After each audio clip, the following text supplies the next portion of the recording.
Welcome to the Moonshots Podcast. It's August 28, 2017, and yes, we're at episode 7. I'm your co-host, Mike Parsons, and as usual, I'm joined by the one and only Chad Owen. Hey there, Mike. Good morning, and boy, Chad, do we have a show today. I am very excited. Mike and I have had a fun time trying to take us on a kind of zigzag journey through innovators. You know, we're not going to just talk about the Elon Musks and the Jeff Bezoses of the world. We firmly jumped, I think it's safe to say. We have jumped from Silicon Valley right across the great country of America, right over there to the East Coast, down to the land of the Patriots. Who are we going to focus on today, Mr. Chad Owen?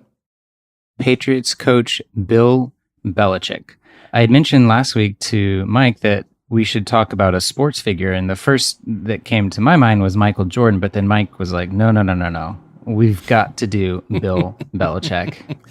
And I think to set this up a little bit for our listeners who are not mad keen NFL fans, let's just put this into perspective. We both jumped out of our skins when we were talking about this. Bill Belichick is a lifelong American football coach. His father was an American football coach. And it's generally considered now, I think it's fair to say, Chad, that he is the all-time greatest NFL coach with one of the greatest records and has produced just so many amazing players over a long stretch of time. He stands above all when it comes to NFL coaches, doesn't he? Yeah, well, and I don't think that you and I could really do him justice. So you were able to find a clip from 3 amazing coaches in 3 other sports that said that he was the best. We have Coach K of Duke, who's won 5 NCAA college basketball championships. He's also a Hall of Famer. Doc Rivers, great NBA player and coach, who won a championship. And then Joe Torre of the New York Yankees, who I believe has 4 World Series titles to his name. But here are these guys talking about Bill. Where do you think Bill Belichick lies in the pantheon of great coaches? Bill Belichick, I think, stands alone as far as greatness. He's right there with any coach of any sport. I think he's the greatest coach of all time. In any sport? In any sport. All right, Tommy, you got it. 8 seconds now. No penalties. We need another good week of practice. We need to keep getting better. There's a lot of we can do better. It's trusting each other and everybody doing their job. All right, Mike, are you ready for some football? Oh my gosh. So before you all go, what on earth are these guys thinking? Where's my Silicon Valley gurus? Where's my media darlings? I just want to set up a few things here. First of all, Bill Belichick is as straight a shooter as you can get. He is famous for when he doesn't like questions from the press, he just gives them the death stare, doesn't he? He kind of gets into this stare down. He just goes quiet and like they just freeze at him because he just doesn't get into any speculation. He doesn't get into any gossip. He is one straight shooting guy and he is dripping in wisdom. Yeah, it's funny to see his kind of coaching career with owners that were obsessed with the media or came from media backgrounds versus owners that treat teams more like businesses. And he certainly likes the latter owners. You know, he's all about getting down to business, you know, which is training and learning how to defeat your opponent, you know, on Sunday. Yeah, I would say that in terms of what his football acumen is unsurpassed. Like he just knows more than anyone. He's seen more plays than anyone. He's forgotten more plays than most people have ever learnt. He is quite remarkable. He's incredibly famous for picking obscure players who are not generally considered to be great, and he makes them great. He has, in terms of dynasties, he's just been able to be part of and contribute to winning teams, both as an assistant coach and as a head coach. But I think, Chad, without doubt, there is so much analogy between the way he coaches football and the way you would coach any other sport, and how you would lead any team or any business, right? Oh, absolutely. I mean, there is a reason there's a whole genre of business books on sports leadership. The parallels are really enlightening, and I thoroughly enjoyed. I don't, I'm from Texas, so my team was America's team, the Cowboys, when I was growing up. And I know you're a 49ers fan, so I was kind of surprised you were so into Bill Belichick. Right. But I think there's just so much that we can learn about how to bring the best out of the people that you work with. I really feel that's what the great sports coaches do. They assemble the right people and they get the best out of them. And I think we can learn a lot from just coaches in general. And certainly Bill has some many great pieces of wisdom to share with us. Yes. And so we have got a ton of great clips coming up for you. So as a quick overview of what's to come, we're going to see a theme, I think, Chad, it's safe to say, comes back in almost every single entrepreneur and innovator, which is this concept of learning. Bill's big on that one. And you see a number of very functional worldview, the way he thinks about things that are very compelling. And again, just like we've learned from other entrepreneurs and innovators, essential if you want to succeed and do something remarkable. And on the flip side, he has like an incredibly high emotional intelligence. He knows what it takes to get good players to become great. And I think before we get into the first clip, I think it's very important to mention that it is exceptionally rare that you will get what is considered the best ever coach and best ever player, i.e. quarterback in this case, playing together. And that's what we have with Tom Brady, the quarterback of the New England Patriots, and Coach Belichick.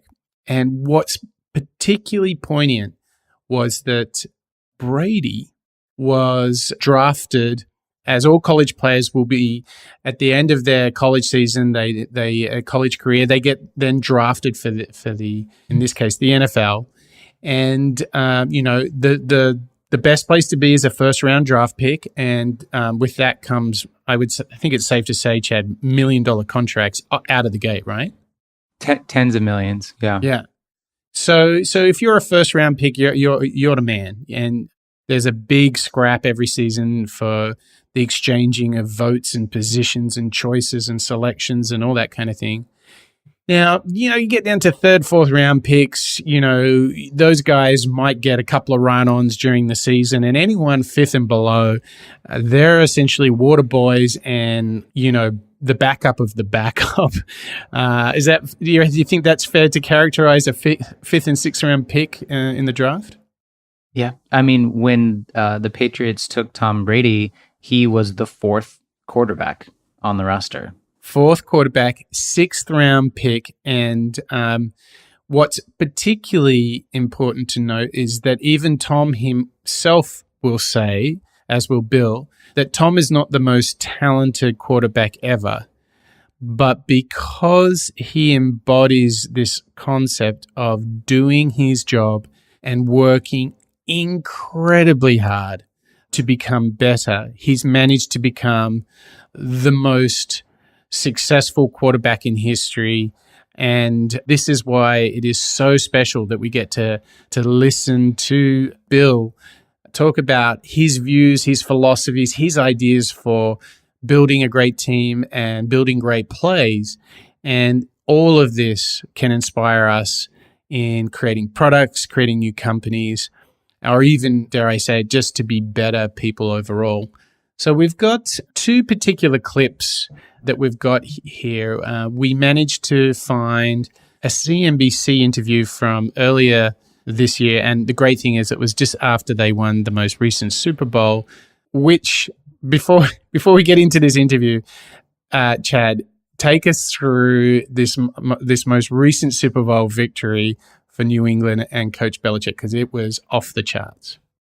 Well, I'm not a huge NFL fan, but if you're in America, you kind of like have to at least have the Super Bowl on when it's playing. And to be honest, I just wasn't very interested in the ball game because I wanted the Patriots to win. I wanted Tom Brady to get another championship, but they just weren't dominating the game like most of the rest of the season that they had. They were being manhandled a little bit, and Tom Brady just couldn't really connect with any of his receivers, and their running game wasn't quite as good as they had needed. So they actually, fell behind by quite a bit, by a seemingly insurmountable amount of points. We're talking like 3 touchdowns, 3 scores. Yeah. Where when you're in the second half of a ball game, you don't think that they're going to be coming back from that, at all. And boy, what was the turn? I mean, it was remarkable, wasn't it? Well, I'm having trouble remembering exactly what it was. Third quarter, and they just turned it around. They pushed it to overtime. And by the time overtime was running, they had so completely changed the game. Bill had brought in all these new moves. Brady just transformed like I've never seen an NFL player transform. And by the extra time, it was so obvious that they were going to win. And the Atlanta guys were just destroyed. They just couldn't believe they thought they had it. And once again, the Patriots turned it around. And it's all embedded in this series of philosophies that he's coached the team. And we've just got a ton of these clips to play you. So I feel like we're ready to get into the next clip. What do you think, Chad? Yeah.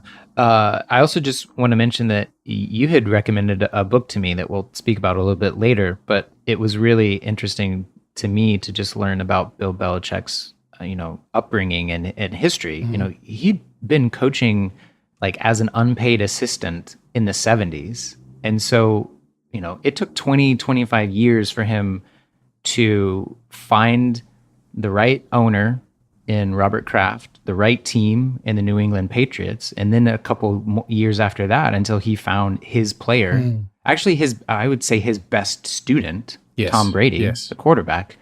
And so again, for those of us that think that those overnight successes happen overnight, we are so wrong. In both cases, for both Tom and Bill. So let's jump into this next clip, and this clip is all about learning. And the gentleman speaking is Doc Rivers. He's a great NBA player. He's won the world champs 2008 Boston Celtics. So he's a big time dude in basketball. His son also, if I remember right, also plays for the Clippers with him. So, I mean, we're talking dynasty right there.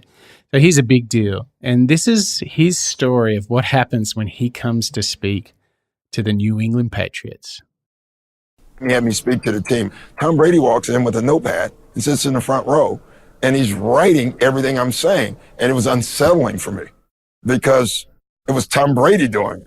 And so what does that tell you? It trickles down because if you can coach your players and then they can coach each other, and if they buy into the coach, then they can police each other. Okay, so what's so great here is, just so you understand the context, the world's greatest quarterback who happens to be married to a supermodel who happens to be worth hundreds of millions of dollars. Here's that Doc Rivers is coming to speak. He comes with his notepad. He sits in the front row and he writes down everything Doc has to say. If this doesn't speak about this appetite for learning, for being a student, but also what speaks to me here is the humility. Despite all that success, people are still ready to learn. And I think that this is by and far, the most exciting thing is to hear that these guys who've accomplished everything are still ready to learn. Yeah, I actually have another clip that I'd like to add to that, Mike, which really just shows how Bill instills this constant learning in the teams that he's coached over the years. Well, where I probably learned the most is my first year in 1975, because I was given a job with the Colts, and I didn't have any experience, and they were very understaffed. I wasn't getting paid anything, but I had a lot of responsibility for that position, and so I was able to learn a lot. It was like having 2 or 3 graduate courses in 1 year. After that year, when I went to Detroit, we were 1-4. We were playing the Patriots, who were 4-1. They had a great team. And I went back to an experience that I had in Baltimore. I kind of talked to our offensive coordinator at that time and said, look, I know we haven't ever used this formation, but I studied this formation when I was in Baltimore last year. I think this is really going to give the Patriots a problem. Can we take a look at this? So we went through it, we looked at it, we used it, and we won the game by 3 touchdowns. It was a huge upset. That was kind of one of those where I'm like, okay, I can coach in this league. What did you take away from that? That don't be afraid to use a good idea just because it's unconventional, just because somebody else hasn't done it. If you believe in it's a good idea, then, don't be afraid to use it. And there he is talking about how in his first year, he was essentially, in multiple grad, school courses, learning how to coach. And it was interesting to me how he framed it that way. Like, I'm not going to just coach players and how to catch footballs or how to throw footballs. He's like, no, I'm actually, learning as if I'm in college, how the game works and how to play the game. Yeah, to me, it's this embodiment of the greatest leaders are the greatest students. And I think we've seen that time and time again on the show, haven't we? That these great innovators, great entrepreneurs, great sports coaches have the ability to learn.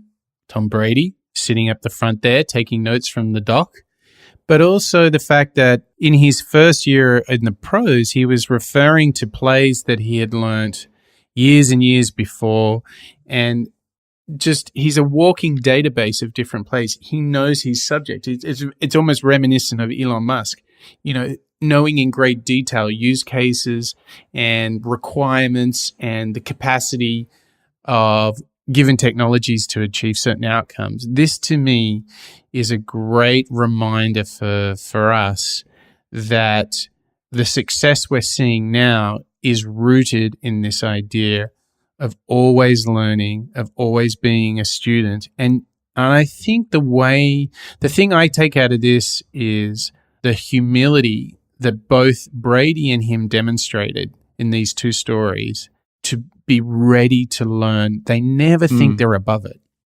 No, because I think Bill chose very early on that was going to be his advantage, because he was not he wasn't an outstanding football player when he was young. He was a good football player because he knew how to play the game, but he wasn't going to physically surpass most of the players that he was playing against. And so I think with the encouragement of his father, who was a storied NFL scout and assistant coach at the Naval Academy, he encouraged Bill to just learn the game better than anyone else, and that will be your advantage. This concept of learning is such a strong theme. I would say this is one of the single strongest themes we're seeing in all of the shows to this point. Absolutely. Everyone, and I can tease this, the shows we've got coming, we can really see this. The theme comes back time and time again. But learning is just the start for Bill Belichick. Why don't you set up this next clip where we start to get into some of the other practices that he has for success? It's really interesting to me in doing research and listening to Bill, understanding how isn't it the art of war, talking about knowing your opponent's moves before they do. That's how you can overcome or defeat them. That's absolutely right. Yeah. I'm butchering. I mean, I know there's a quote somewhere out there that I'm butchering, but Bill Belichick is certainly a student of Sun Tzu in that regard. But the way that he prepares for games, like when he was an assistant coach, he would be preparing for 2 games ahead, so that when they had played their game, the next day he would already know more than even the head coach about their next opponent. So all of the players and all the coaches would come to him because he knew, all of the formations and the plays and the tendencies of those players. And that showed him really early on the value of preparation. But here's him just talking about how valuable that is for him. There's a sign over there that says every battle is won before it is fought. You said that's one of the few signs you have in the Patriots headquarters. Sun Tzu, Art of War. It's all about preparation. You know what you're doing, and you have an idea what the opponents can do, what their strengths and weaknesses are. Then once you get into the game, then those adjustments will be, I won't say easy, but relatively easier, more manageable. How do you know when you're well enough prepared? When everybody knows what to do. Because our game's so fast, things happen so quickly. So you review the situations, you review the communication, you try to make sure that everybody's on the same page. If it's too complicated, it's probably not going to work. Right. If it's too simple, that might not work either because it's too obvious. So you try to find that fine line in the middle where it's challenging enough for your opponents, but something you can execute. Again, it comes down to execution. Every battle is won before it is fought. That's what you were looking for from the Art of War. Yeah. Oh man, it's so true of the way he plays, and frankly, he knows so much. He's learned so much, and he is prepared so much that what was really special, both in the book and in a lot of the preparation, you find that his competitors talk about the fact that even if someone competing against Bill Belichick, so the opposing team is playing, and they come out with all these new moves in the first half. It's infamous in the NFL that those teams always end up losing in the second half because Bill Belichick's team, the New England Patriots, they adapt so quickly, and that they return fire with fire so quickly that your advantage is only for the half. And this is what we saw in the Super Bowl. Atlanta was way up, but they adapted, and it's because they're so prepared. So I have a question for you, Mike. How can you and I learn from and embody this idea of preparation in the things that we're doing, either, creating immersive stories or working with companies or our own companies to create new products and services? Okay, so this is a little bit tangential, so you have to forgive me a bit. But the first thing that comes to mind is when I'm giving a talk. And I remember giving in my time a few bad talks, and once or twice they've gone okay. And the difference between a good and a bad talk for me is preparation.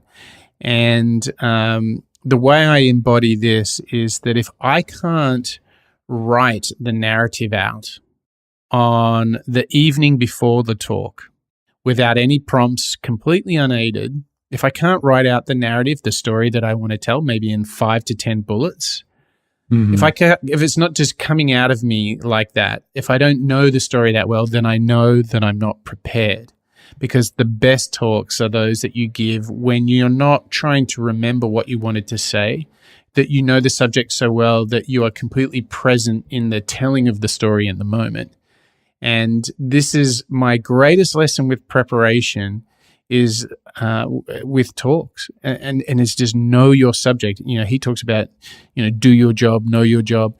I tell you what, public speaking is a great metaphor for this. Just know it so well, be able to write it out 100 times without any, checking your notes. That's when you know it, and then that's when you can tell the story great. And for me, that's where preparation comes. What about for you? Like when you turn it into producing, and you've got so many facets, such a big team to make a story right when you're making a film. How do you embody preparation? I actually think it's quite similar. If I can boil it down onto a Post-it note or an index card and know it from that, like you said, the 4 or 5 bullet points, then I know that I'm prepared enough. Like you look at the coaching staff on the sidelines of a NFL football game. And they have just like one 8.5 by 11 sheet of paper that's laminated and it's, printed on both sides. Yeah. And they have the entire game plan, all of the plays, all of the situations, we're up by a lot and we need 2 yards, or we're down by a lot and we need 18 yards. Everything is all just on that one sheet of paper. And to me, that is like the embodiment of all of those weeks of preparation or an entire week, I guess, really, in the regular season, for that ball game. And so an exercise that I like to do right beforehand, so I guess like whereas you are kind of writing it out or kind of telling it from memory, for me, if I can distill it down into that index card or that Post-it note, then I'm confident that I know kind of what the essence of what I'm doing is, and then I can be really confident going forward. Yeah, and then I would imagine when you're shooting and you've got all the, all the cogs moving at the same time, you know what you're looking for, and you can find that great piece of the story rather than scrambling around looking at a shot list thinking, oh my gosh, have we got the shots, Exactly, because I know what's most important. Like, I know it's most important to connect with this character or person emotionally, and so we just put ourselves in the situation to do that instead of, like you said, it's like, oh, well, did we get the drone shot? Did we get this shot? Did we get that shot? It's like, no, just what's the most important parts of the story that we're trying to tell, and just be sure that we get that. Yeah, and for our listeners, I would equate preparation a lot with thoroughness or being rigorous in the way you create new products or services. And one of the things that I know from experience is that what characterizes a great product is not only that the core feature, the core part of the experience or the service works, but it's the rigor, the thoroughness, the preparedness to make sure all the little things around the core experience are working. So the classic thing is the onboarding experience for an app, for example. A lot of people don't think that through, and we've all had those experiences where, because they have not done proper user journeys, which is literally an A to Z, every single step the user is going to go through to use this product or service, you download an app and you're like, oh my gosh, did anybody check this? This just does not feel normal, or it just doesn't work. And the other thing is support. This is the classic one that's always left off. If onboarding is always forgotten on the front end, on the back end of any digital product or app, it's like, okay, it doesn't work. What do I do now? And the support characteristics are always the one to look for. It's the tell of an unprepared team. There's no FAQ. There's no way to get an instant chat. There's no way to crank up a ticket. Those are all the tells of a team that wasn't prepared. And, there's one thing to be MVP or move fast and break things, but there's also just not being prepared.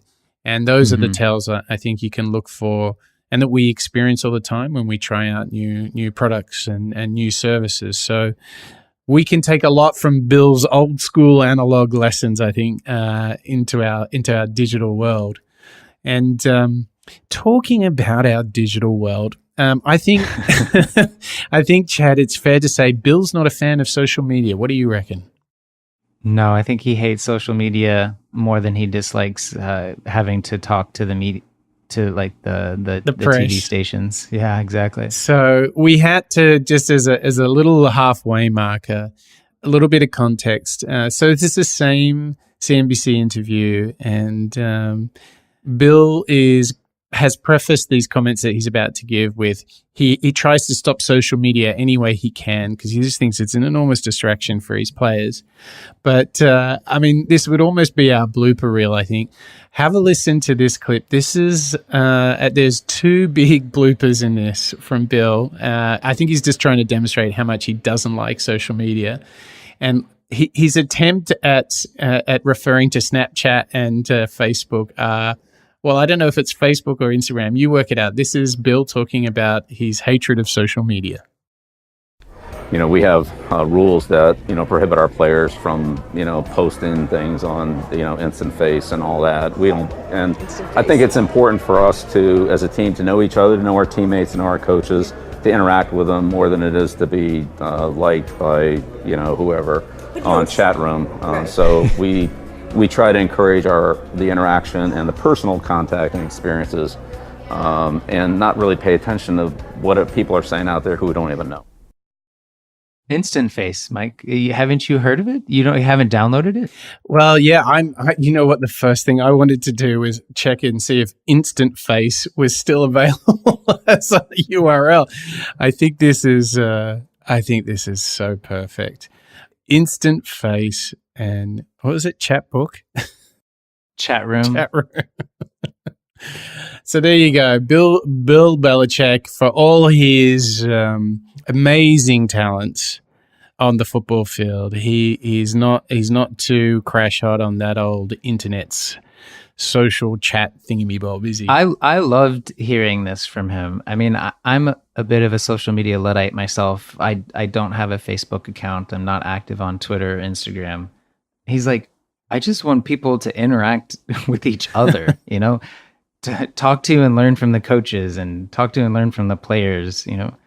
It's funny, but I do think that certainly in his environment, that personal interaction and that one-on-one time is so important.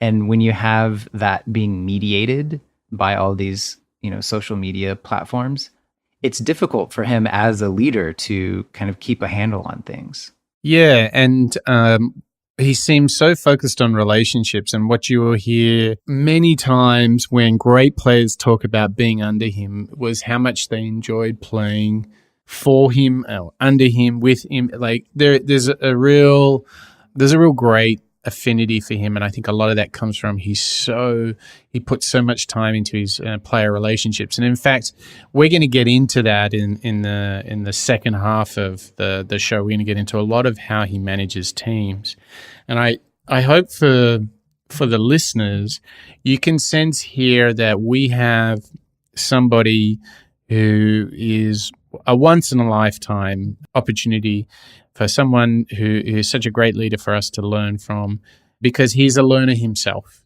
and he's more prepared than any other coach, and the other coaches know that as well. And for whatever hatred he has of social media, he is up there with the likes of Fred Smith from FedEx, and totally devoted to learning. And, he's dropped Sun Tzu, and he'll drop some other great historical greats as well in the second half of the show. But I just found it a big affirmation of learning, always being in student mode. I Absolutely. I just think he's remarkable in that. What was it for you in the first half of those clips, Chad? What was it that really resonated for you? Yeah, I almost think we have to dig deeper into some of our subjects to find something besides this idea of being a lifelong learner. But there's absolutely something there, right? There must be, because I think everyone we've profiled so far has either outright called themselves a lifelong learner, or you can look and see their practices and their habits and understand that they, in fact, are a lifelong learner. And so I think for me, it's just affirmation that you and I need to keep investigating these people and learning more from them, because they attribute a lot of their success and a lot of their they attribute a lot of what they do or how they do it to the things that they've learned beforehand. And I think this is a good chance to mention the book that you had turned me on to, Mike, because the title is The Education of a Coach by David Halberstam. And I was surprised at how far back into Bill Belichick's kind of history and childhood the book goes, but it's extremely important to understand kind of his history and heritage and why he was imprinted at such a young age in the value of learning, because his father was a coach from a very young age, mostly in the college game, and but he kind of played around in the NFL as well. But he brought up Bill, as his acolyte. I think as early as 9 years old, he was learning and memorizing plays and calling them back to his dad. Yeah, I think this book by David Halberstam, it's called The Education of a Coach. He's quite a famous writer, Halberstam. But to me, the most powerful combination that I pulled out of this was this dense knowledge and understanding of the game. So very functional. He knew his vocation. He knew his craft. But what the book also shows us is he knew people. Now, what's interesting is he's not a great orator. He's not a great speaker. So he's not a rah-rah coach. But much more importantly, he seems to uncover great potential in players that others don't see. And he has an ability to mobilize teams in a remarkable way. Some things I took from the book is he generally has a smaller coaching staff than most other professional coaches. He often doesn't have the biggest payroll in the NFL. All these amazing things, it just tells you he knows the game better than anyone and he knows football players better than anyone. Yeah, and I think because he grew up a coach's son, he was able to find other like-minded coaches that he wanted to work for when he was first starting out. And then that he wanted to hire to work with him when, he finally became a head coach. And so I think I really took away the importance of knowing your strength and then surrounding yourself with people that can let you continue to focus and work on your strength. Yeah, absolutely. It's a great read. Of course, we'll have it in the show notes for everyone. And I would say this is one of those football books, coaching books that doesn't really require you to be a mad NFL fan to appreciate. Is that fair? No, not at all. Yeah. I think you can just appreciate it. It doesn't spend too much in the nitty-gritty of NFL. And in fact, the only criticisms you can find on Amazon are from the hardcore NFL Patriots lovers who want a lot more, chunky, hardcore, Kool-Aid football stuff. And this is more the greater story. So a great read. It's called The Education of a Coach by David Halberstam. And we'll have that link for you in the show notes on moonshots.io. So let's move to the second half. And, we did, as we mentioned, we did a lot of that more functional, deep learning, knowing the game very well. Before we get too much into the way he runs teams, creates leaders, and so forth, let's jump into this next clip where it's quite short, but he encapsulates his core philosophy about coaching. So here's Bill Belichick on his core tenets of coaching. Do your job, be attentive, pay attention to details, and put the team first. In football, to be successful as an individual player, you need your teammates. And the better you connect with them, the better you interact as a team, the more successful you'll be individually. And I'd say we try to do things to help the team building process.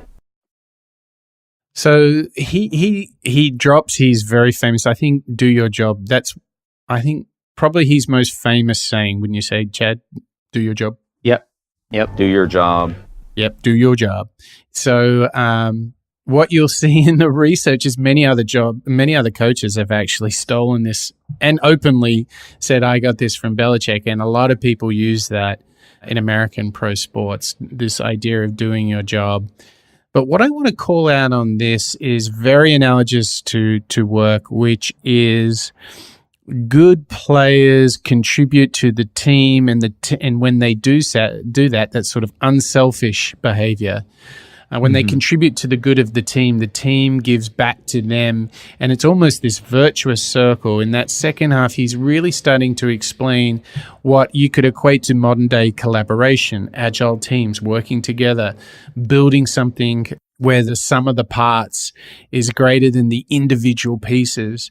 This is where the compound effect, if you will, of his approach really starts to happen, is you get a bunch of guys giving unselfishly to one another, and it ends up making all of them individually even better. And I think Tom Brady is the greatest example of that.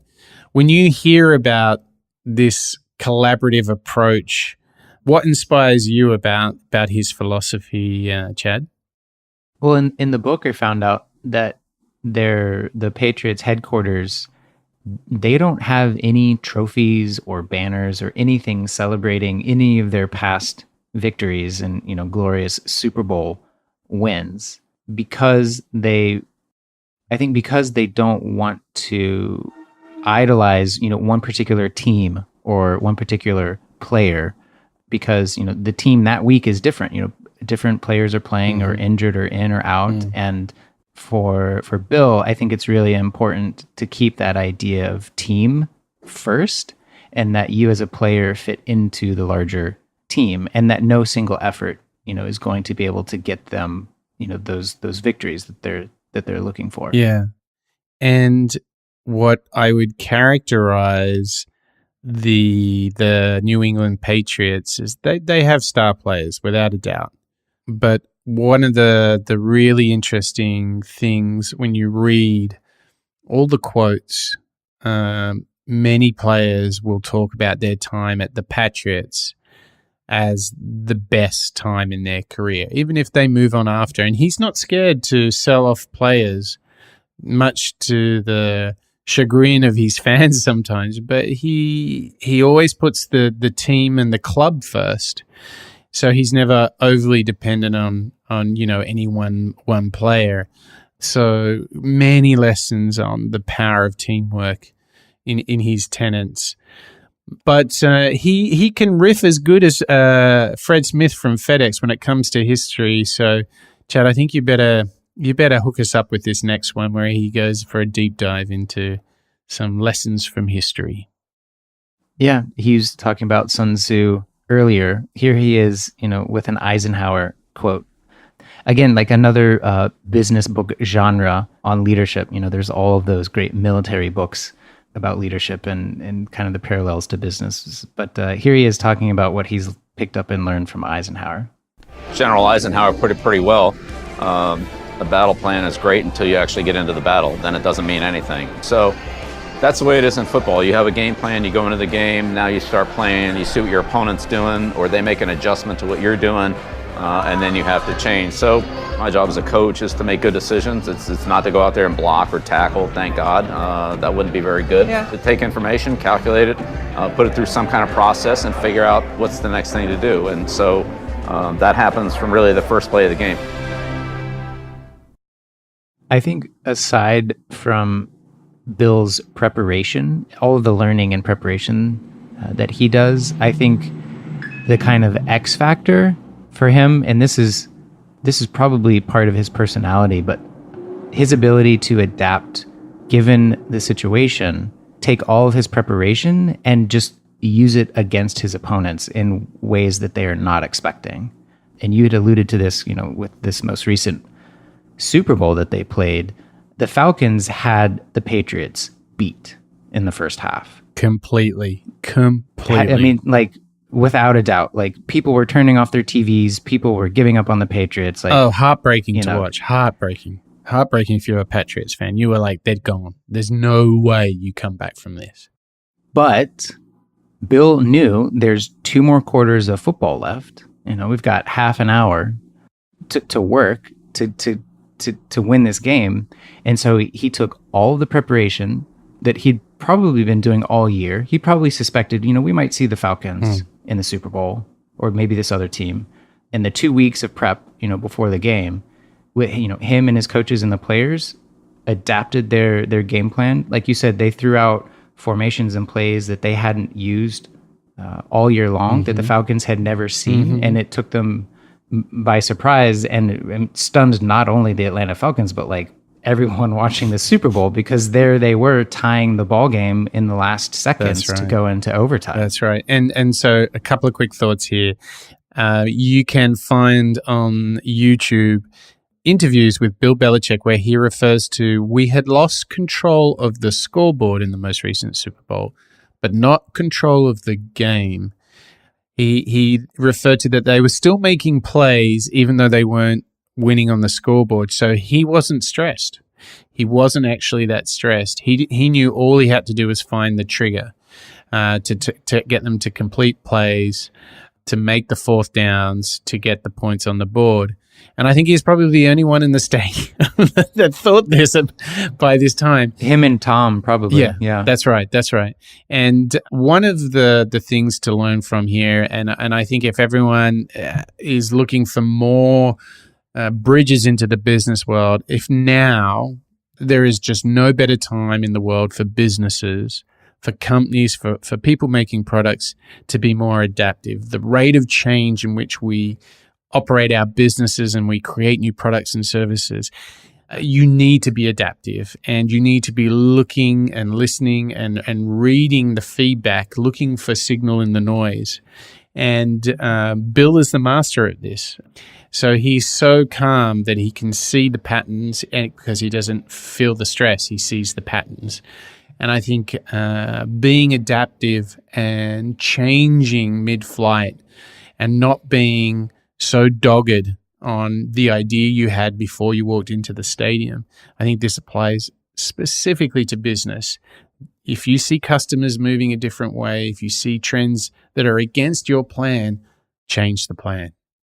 Absolutely. And find those small things that you can do on a regular basis. It doesn't have to be a dramatic shift. And, if you look at the way Bill coaches football, it's not a very dramatic shift, but he knows the one or the two things that he can try and test and see how the other team reacts to. And then when he finds out that works, then he just doubles down on it. He's like, oh, we can take away the run by doing this. Okay, that's what we're going to do. And then he takes that as a new piece of information and, continues to learn and adapt as he goes. So I love this idea of being adaptable in business, but sometimes I feel like I can get paralyzed and think, I have to change the way I do this completely.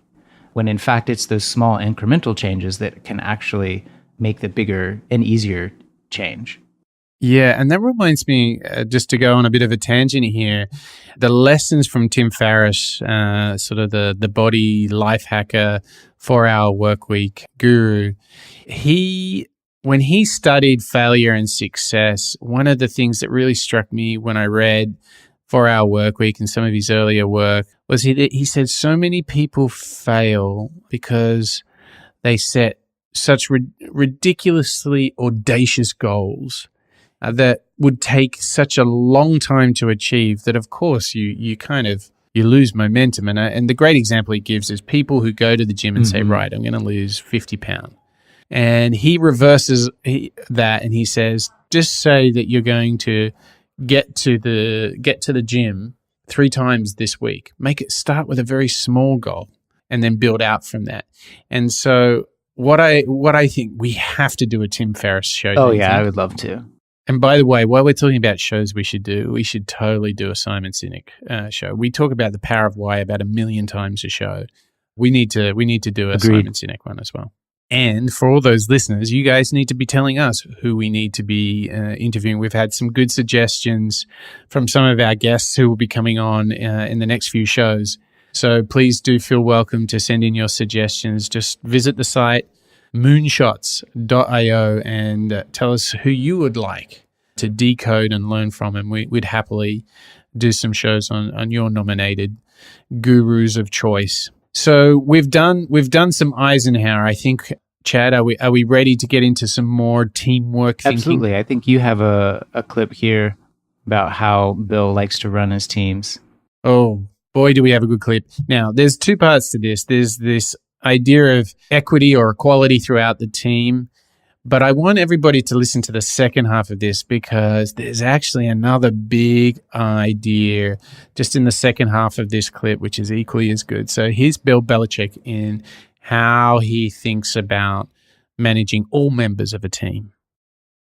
Right. Well, there's a couple elements to it. One is coaching, and just from a pure coaching standpoint, I try to coach all the players the same. I mean, don't you have favorites like everyone else? I mean, honestly, I like all the players that we have. I respect all of our players, and if I favor one, that's not favoring 52. Yeah. So, the way I look at it is I give everybody what they earn. So for me, it's so common that in our work experiences, we've seen people preferring the star of the show, the guy or girl who just has all the right moves and the right swagger, or someone with the big reputation, and he runs the other way from that kind of stuff. But what I really liked about this clip was that last thing he just finished on, that he gives everybody what they earn. How did you take that, Chad, when you heard that he gives everybody what they earn? To me, that is like the true Bill-ism there, that he kind of just slips in at the very end. Like, I saw that in the story in the book, Education of a Coach, when they had picked Tom Brady in the draft. He was the fourth quarterback on the roster. He worked hard in training camp and became the backup to Drew Bledsoe, the quarterback for the Patriots for the past 10 years. Drew Bledsoe got injured, and so Brady got the starting job. And the next season, when Bledsoe came back from his injury, Bill Belichick said, you can compete for the job. And Tom won that battle. And he benched Drew Bledsoe. And so, of course, the Patriot fans were up in arms. Here is their decade-long star quarterback who had broken most, if not all, of the records there at New England for passing as a quarterback. But Tom Brady just outworked him and earned that starting quarterback position. Yep. That's such a great story of he who works hardest gets the most from the coach. And I have to say, it's so important in sporting teams and work teams is to praise hard work. There are so many people who put in hard work that might not be the fanciest or the glitziest or the noisiest about doing it, but they pull a team across the finish line. They are the ones who create the sense of commitment because people see others working hard, and it's pretty hard not to want to work hard yourself. So give everybody what they earn. As in terms of a leadership lesson, oh my gosh, can I use that on the rugby field and in the office? It's an absolute cracker. Yeah, and the subtle thing that I noticed too is that Bill doesn't only or really celebrate like the successes as much as he does the consistency of that work. And I think it's really important, again, to know that consistent work is what will get you those big successes. And so if you encourage and support the consistent work, then the successes will come. But if you're only celebrating those successes, then you kind of are tricking yourself into thinking, oh, well, like I'm just owed or due this success, when in fact you have to put in this work to do that. Yeah. So it's an interesting, subtle distinction that I kind of felt that Bill really celebrates the work more than the successes. Yes, he celebrates work.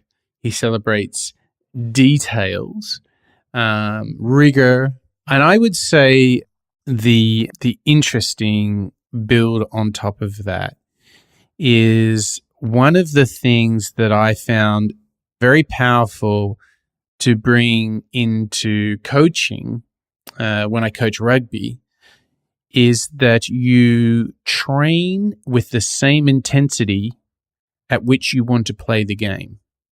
Because it's actually, unless you can do it in training, you will never miraculously produce it on the field when you're under all that pressure. This was an enormous breakthrough for me, a huge learning from this book that he, and there's a great YouTube clip with the preseason, like Patriots, this is just for context, Patriots are so big time in the US that they get thousands of people and television crews come to their preseason trainings. And they had an ex-player there and they're interviewing him, and he says, like, what's the difference between the Patriots and all the other teams in preseason? And then he just says, they're working so much harder. So they're already working them really hard under game-like conditions in the preseason. And Bill has a lot of thinking to say that, like, unless you'll only play as good as you train. And I think this is so great. Like, unless organizations are working hard on all areas all the time, unless they are teaching and mentoring and coaching their players, their employees to be better, you can't miraculously think that without that investment in the business equivalent of training, that they're just going to pop and be great. You've got to invest in them. And you see this, companies that invest very heavily in their people. Take Airbnb, just one example. They have this massive program to invest in their people. And they're one of the highest valued startups in history, one of the most successful startups in the Valley. They're very profitable now. And they're thriving, okay? And that comes from investing in their people. And I think that's a huge lesson that we're seeing there, investing in people, training your people. But we've still got some more Belichick wisdom. Yeah, here's, and just right along with what you're saying, Mike, here's a clip from Bill just talking about what it takes to run a team. Fast forward, I take the job with the Patriots in 2000. The first meeting we have in the spring, this is back in the old Foxborough Stadium, so it's kind of a small room. We're squeezing the whole team in there. And here comes in the guy's first-round draft pick from a prior year, walks into the front of the meeting, not into the back, walks into the front and kind of sits down. And I've already started the meeting. I'm 3-4 minutes into it. And, I just look at him like, what are you doing? He said, sorry, coach. Like, sorry, just get out of here. We're not going to start this program off with you walking in whenever you feel like walking in. I don't care if the guy's the number one draft choice or not a number one draft choice. We're just not going to run a team like this. Yeah, again, him just having no patience for the drama, right? He's like, if you're not going to come to work, then I don't want you here. But also, it's his first coach meeting at the Patriots. He doesn't have 5 Super Bowl rings. Like, that's some kahunas just to say, hey, first round choice, get out of here. Just get out. Yeah, but I mean, right? He set the tone. Yeah. Hello. He set the... Yeah. There's a new sheriff in town. Oh, boy. So again, just standing up for the right thing and not making exceptions. It's a great learning for us all. And I feel now we want to dive into our last Bill Belichick quote, and now just want to take a step back. We've heard how he is better prepared. He's learning more than anyone else. He's adaptive. He's got everyone uses all of his learnings. Yes. Yeah. Do your job. What else was some of the big ones that he did there? It's all about the team. Yep. Team before the individual and so forth. What is really interesting in this interview by CNBC, and again, the full interview you'll find in the show notes on moonshots.io. This last one is just the perfect way for us to wrap up our time with Bill. And this is him talking about his deep motivation and passion for the game of football. Right, but none of us got into football to be a professional football player. None of us got into professional football to be a professional coach or to manage a cap or manage a team. All of us that got into football because of the game, because we loved to go to practice. We loved to play the game when we were 8, 9, 10 years old. So to me, what's really important here, and again, we saw this with a lot of our entrepreneurs and innovators, there's just no way you could study night after night different plays. There's no way you could make the time to help support and take care of all of those players on your roster. There's no way you could do it just for the money or just for being the boss. Mm-hmm. I think it is a clear call out. He just loves the game. And the fact that he can still, as the world's best NFL coach ever, for sure, perhaps one of the greatest sporting coaches ever, of any sport of any time, he can still take us right back to his love of the game as a kid. And it wasn't about even being a coach for him. He just loves the game. And he has been able to marry his passion his work and find the enjoyment and fulfillment in that, which I think is also another parallel to everyone else that we've profiled. I think there is a genuine interest, if not from a young age, certainly kind of in their young adult lives, in what they're doing. Fred Smith kind of growing up in a transportation, airplane maintenance family, understanding, hey, we can use planes in a different way, and I can build a whole new transportation company.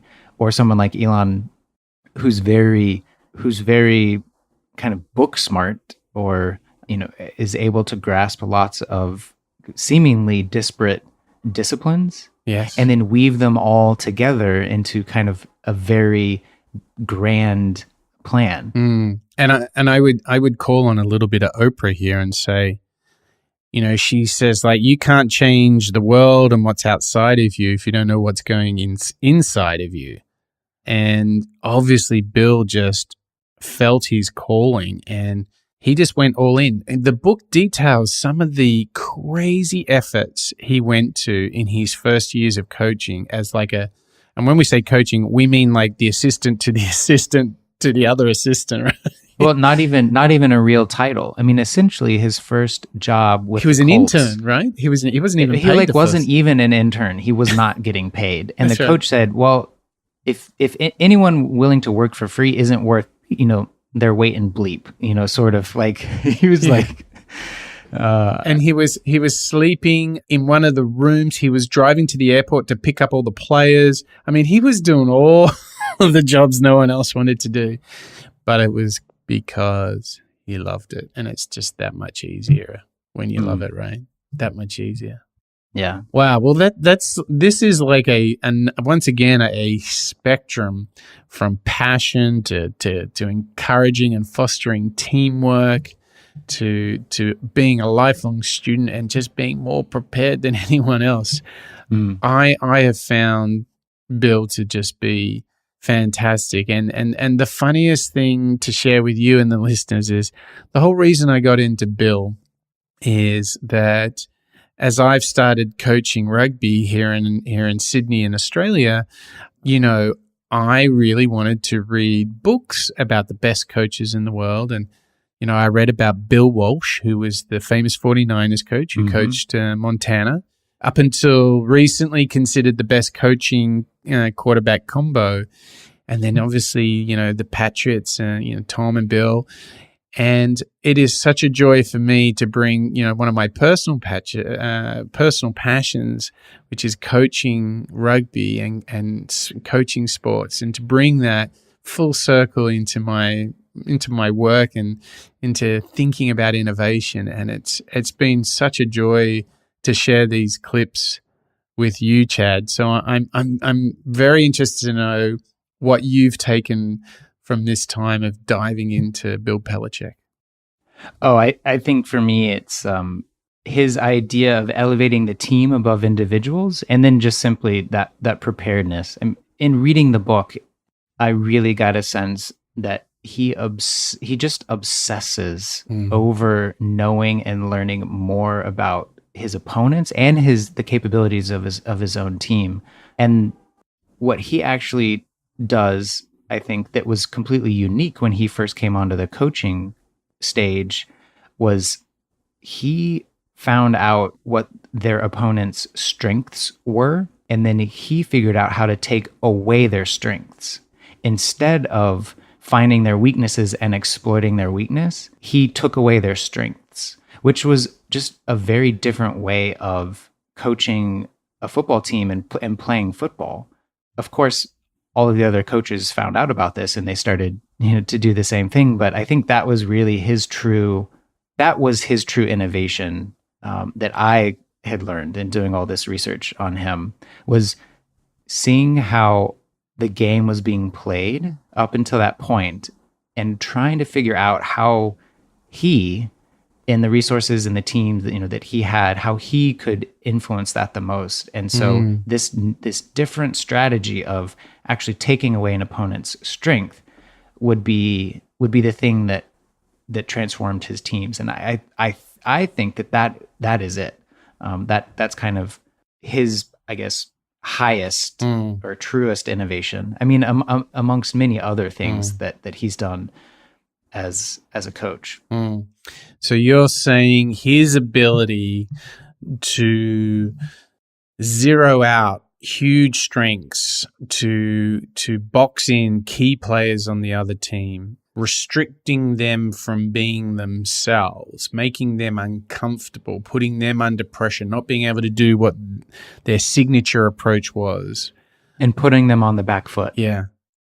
And what I want to do now is, because that is such a fascinating strategy to me, I want to figure out how it has been applied in the realm of business and startups, and how I can apply it in what I'm doing as well. Because I'm very fascinated by that strategy that he kind of discovered and exploited to such amazing effect. And I think what went so hand in hand with that was just the way he got so much more out of players than anybody else could to serve that strategy. He could have guys 6th round quarterback picks from the draft, and he could transform them into the best ever. That's pretty remarkable. Yeah. Well, you'd thrown out a couple of names for people we should profile next. I would encourage all the listeners to go to moonshots.io and let us know who you would like us to profile. I'm sure that we are leaving out many disruptors and innovators that could be just as entertaining as Bill. Yeah, I think, and I challenge everyone, give us some suggestions. Keep on this high rate of pivoting and zigging and zagging. Our plan for the next episode, which we will record next week, will be another big favorite of mine. That's Ed Catmull from Disney and Pixar. A fantastic book, Innovation Inc., Creativity Inc., and looking into the world of Pixar. If you think I'm excited, Chad, you must be jumping out of your skin. I mean, this is right in your ball game. Yeah, I mean, Pixar, Disney, I am in love with what they are doing from us. I mean, the fact that you can make $1 billion on essentially what is just a story, like it's a cartoon. It's fascinating. Yeah, exactly. It really goes to show the power of story. It does. And I want you to remember that the economics of what they do, as you mentioned, is phenomenal. Their average return per movie outperforms the industry way more than 10x. I mean, they are head and shoulders above anyone when it comes to making not only animation, but just film and story, period. And joining us, we will have our next special guest. We are going to have the Australian expert, if you will, in creative thinking. His name is Simon Banks. He is the author of a new book, 1,000 Little Lightbulbs, which is a great title. I can confess, I got a pre-read of the book, and it's fantastic. I mean, there are so many creative ideas in this book for anyone wishing to disrupt. And Simon's a fascinating guy. He's traveled all around the world. He started out as an illustrator, so he has both written and illustrated his own book. And he's going to join us. He's a great pick to come and talk about Ed Catmull and the book that Ed wrote, Creativity Inc. is an absolute cracker. It's a great book, well worth reading. As will Simon's, which launches very soon. So I'm really looking forward to this next show as well. It's also another pivot, isn't it? Yeah, I'm just excited to see where the show goes from here. Very good. So remember, send us your feedback through moonshots.io. Tell us who you'd like us to cover in future shows. And share the show if you know someone that could benefit from hearing the wise words from Fred Smith or Oprah or Jeff. You know, we'd love to expand our audience. So we thank you for singing the praises of the show and sharing it with your friends. Yeah, we really do appreciate it. So That's a wrap for another show from us in Sydney and from Brooklyn combined. It's been just a blast getting into Bill Belichick. Really enjoyed doing the show today, Chad. Unlike me, you've just woken up. So what remains for the rest of the Chad Owen day there in sunny New York? No, well, I'm packing my bags and I'm off on another 2-week production sprint across the United States. Gosh. So when are you departing the East Coast? in like 2 hours. Holy smoke! Holy smoke! So I will be stationed here in Sydney for a little bit, but after that, I'll also be doing a week or two on the road throughout Europe. I'll be speaking at the Design Thinking Forum in Bucharest, and also Product Camp in Bucharest. So for all the Romanian and European listeners, you can catch me there. And for my dear friends in Amsterdam, I will also be seeing you in mid-September, looking back to returning to the Dam. Lots to look forward to, lots of travel, lots of great shows from us. So from me, it's thank you, Chad. It has been fabulous. Good luck packing. Make sure you pack the socks, the ibuprofen. Don't forget your comb. What else is on the pack? My microphone, of course, right? Because I'm going to be recording with you on the road. Right. Yeah, and it's the gear checklist just to be sure that I got all the I've got all the memory cards and the batteries. Oh my gosh! All of that. But I have a list, so me too. It shouldn't be too hard.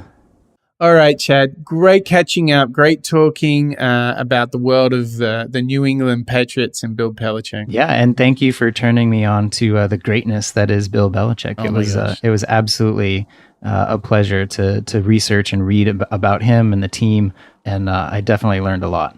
Me too. Thanks again. And for all our listeners, take care, and you can chase us up at moonshots.io. Thanks, and we'll see you on the next show.